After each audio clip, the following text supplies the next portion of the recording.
ស្រអែមស្រស់ល្បីឈ្មោះនួនល្អង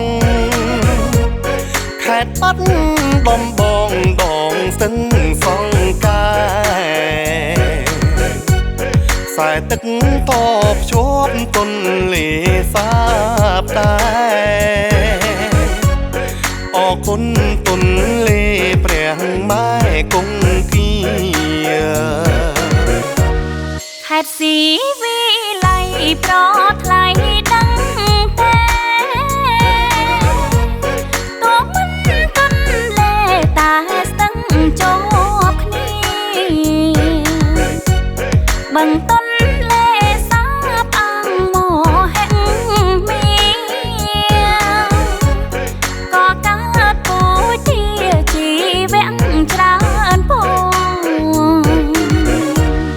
កវីនេះពុនមុនក្រោយជាប់ចិត្តប្រសពប្រដិតរឿងពិតស្នេហ៍ស្នងខេត្តជងរុកស្រូវនៅបាត់ដំបង